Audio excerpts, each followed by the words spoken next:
And as we have been programmed mentally, intellectually, one must be aware of this being programmed. Like a computer. The programming that we are constantly assaulted by throughout our life conditions us. It programs us to a particular worldview. Is they are absolutely propagandizing the world with all of their theses about the nature of the universe that we live in, where we come from, our origins, the origin of the universe, and so forth. The project is literally the secularization of the world, to completely strip the world from religious beliefs. This is the project, and that is why it is called Novus Ordo Seclorum, a new secular or worldly order. A new study says the news media have been pushing a gospel of godlessness on the American public. Sure, it's hard for some of you to believe, but you will never see it more clearly than you will today. I mean, it's just so amazing. The creationists were right all along. To be honest, they just didn't have the argumentative skills. All of you are engaged in running your mouths, doing your business, multiplying, buying houses, cars, business, whatever you're doing. And when you're told about God, religion, life, morality, you're saying, look, I ain't got no time for that. Because this media is here and designed to make sure that they ask no critical questions. To make sure that the only thing that they are concerned about is having a good time. The only thing they're concerned about is filling their bellies. The only thing they're concerned about is acquiring more and more material things. And so that is why today, one of the struggles that you have as young people, that when you want to do different events and you want to talk about real issues, you have the struggle of many of your peers who've been so conditioned in this matrix that they would rather party than listen to the truth. They would rather party and shop and go to the mall than to stand up for issues of justice. They're stuck in the matrix. But you have the responsibility of helping to wake them up, Now, how do we know that there's a God? After having been thoroughly brainwashed. And how do we know that there's a creator?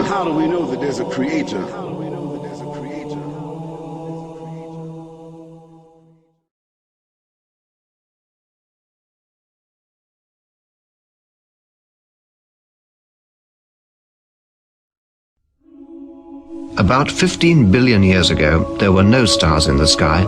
There wasn't even a sky. All that existed was the primordial fireball. Then, something happened. In a flash, everything suddenly expanded. This was how it all began. The first moment of existence. What we now call the Big Bang. At the beginning of the 20th century, scientists believed that the universe had always existed, that matter energy was infinite. It had always been around. The model is called the steady state model, because the model of the universe that it's been around forever basically doesn't change. The universe is steady state. But what happened in the last 100 years is that model has been blown away because of the evidence. Observations now suggest, as you all know, that the universe began some 12 to 15 billion years ago. The first evidence that the universe had a beginning is the expanding universe. Researchers wanted to believe in a universe that always was and always will be, eternal. But galaxies flying away from each other meant that once, long ago, they were clumped together. It meant something started them moving. The universe had a beginning. Today, it's called the Big Bang Theory. This was first discovered in 1929 by Edwin Hubble, and it's the first evidence that the universe had a beginning. The second evidence the universe had a beginning is the cosmic background radiation. The discovery of the cosmic background radiation was a fatal blow to those who wanted to believe in an eternal universe. The Big Bang proponents had won. Now, the final evidence for the origin of the universe is the relative abundance of light elements. It's very clear now that the universe had an origin, and scientists have become to accept this. In fact, the equations of general relativity that Einstein developed had an origin of the universe. When Einstein developed his equations of general relativity, they showed that there should be an expansion of the universe and an origin, and Einstein didn't like that. He added something called a cosmological constant, which he later realized was not there. When we saw that the universe was expanding, that there really was an origin, he threw out the cosmological constant. He said that that was the biggest mistake of his scientific career, was introducing that, But when this Big Bang model was first proposed in the early part of the 20th century, it was received with great skepticism by the scientific community. Because the scientific community knew that the Big Bang opened up the possibility of having a beginning and a creator and someone who began it.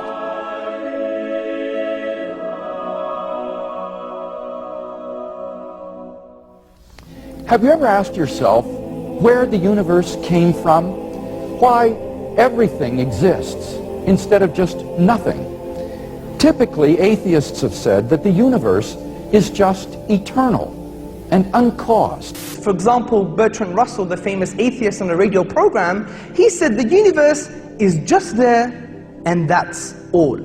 But the astrophysical evidence indicates that the universe began to exist in a great explosion called the Big Bang 15 billion years ago.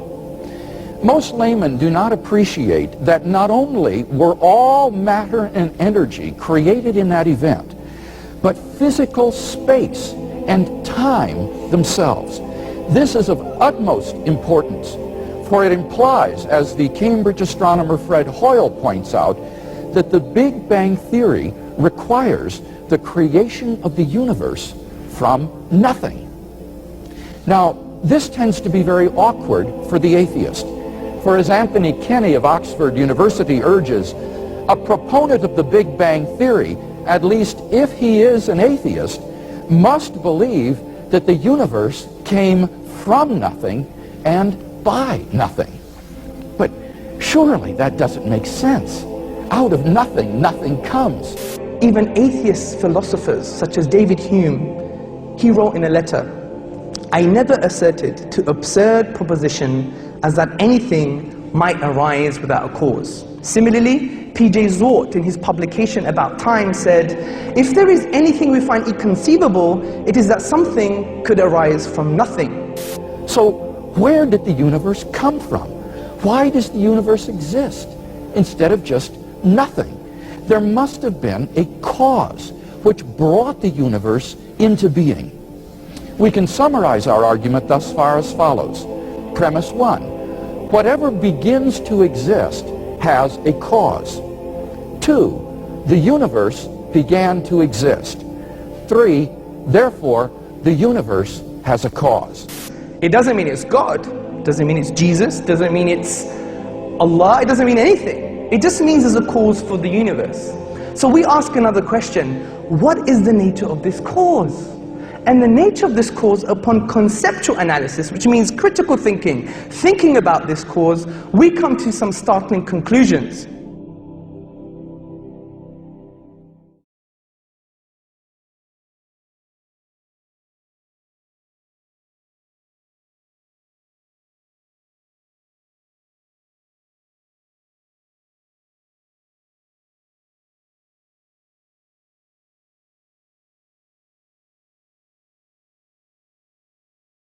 So the cause of the universe must be immaterial beyond space and time.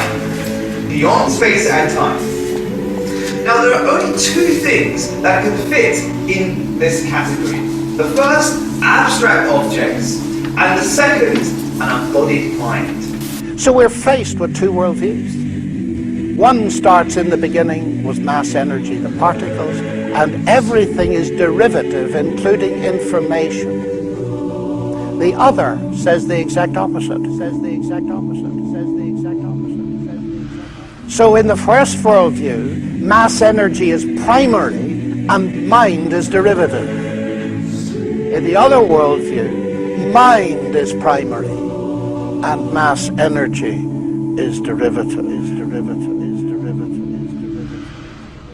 And so far as tonight's lecture is concerned, it is the diametrical opposition between the worldview of materialism and the worldview of theism. It is a conflict between these two worldviews, but I want you to notice there are scientists on each side of it. Now, what's the better candidate? Now, abstract objects, the problem with these abstract objects is they're causally effete, meaning they can't cause anything. Like, for example, the number 1 can't cause anything. The simple law of arithmetic, 1 + 1 = 2, never brought anything into being. I wish it did. It never has put any money into my bank account. If I put £1,000 into the bank today and later another £1,000, the laws of arithmetic will rationally explain how it is that I now have £2,000 in the bank. But if I never put any money into the bank myself and simply leave it to the laws of arithmetic to bring money into being, I shall be permanently bankrupt. C.S. Lewis, with usual brilliance, grasped this years ago. The laws of nature produce no events. They state the pattern to which every event, if only it can be induced to happen, must conform. Just as the rules of arithmetic state the pattern to which all transactions with money must conform, if only you can get a hold of any money. Thus, in one sense, the laws of nature cover the whole field of space and time. In another, what they leave out is precisely the whole real universe. The incessant torrent of actual events, which makes up true history, that must come from somewhere else. To think the laws can produce it is like thinking that you can create real money by simply doing sums. For every law says in the last resort, if you have A, then you will get B. But first catch your A. The laws will not do it for you. Now, scientists love developing theories involving mathematical laws to describe natural phenomena, which enable them to make predictions, and they've done it with spectacular success. But most are aware, I think, that on their own the theories and laws that they find cannot create anything, let alone a universe. Yet Hawking seems to think they did. Professor Stephen Hawking says that modern science has established there was no need for God in the creation of the universe. In a new book, Hawking suggests that a theoretical framework known as M-theory can explain how the Big Bang was an inevitable consequence of the laws of physics. According to him, it is the laws of physics, not the will of God, that provide the real explanation as to how the universe came into being. The Big Bang, he argues, was the inevitable consequence of these laws.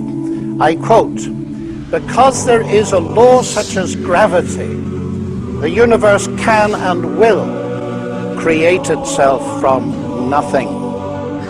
Now, a supernatural being, or God, is an agent who does something.